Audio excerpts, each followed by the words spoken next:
Christophe Galtier sera jugé le 15 décembre prochain pour harcèlement moral et discrimination pour des propos discriminatoires qu'il aurait tenus lorsqu'il entraînait l'OGC Nice, a annoncé le procureur de la République de Nice.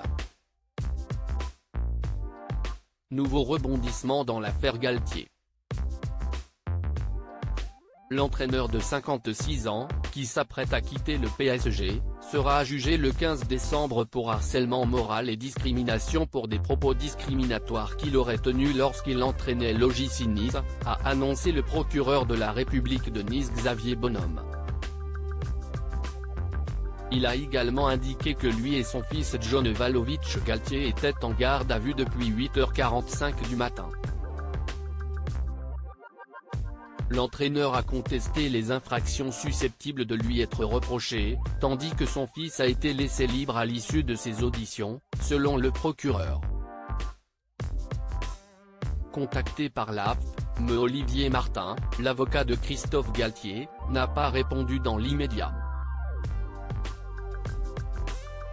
Pour rappel, une enquête préliminaire a été ouverte mi-avril pour des soupçons de discrimination fondés sur une prétendue race ou l'appartenance à une religion visant Christophe Galtier, quand il était à la tête de l'équipe de Ligue 1, entre 2021 et 2022.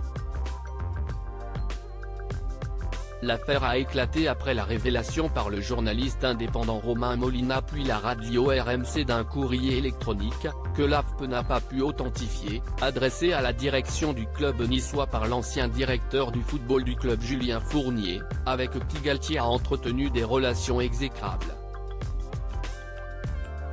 Dans ce courrier électronique, Fournier rapportait ses propos attribués à l'entraîneur sortant du PSG, plus il m'a alors répondu que je devais tenir compte de la réalité de la ville et qu'un est fait, on ne pouvait pas avoir autant de noirs et de musulmans dans l'équipe plus il m'a fait état de sa volonté de changer en profondeur l'équipe en précisant aussi qu'il voulait limiter au maximum le nombre de joueurs musulmans plus.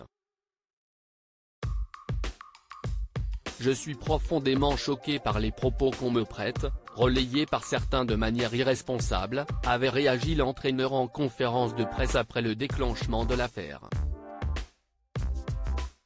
Il avait déposé plainte le 21 avril pour menaces de mort et diffamation contre Julien Fournier et deux journalistes, avait indiqué Olivier Martin.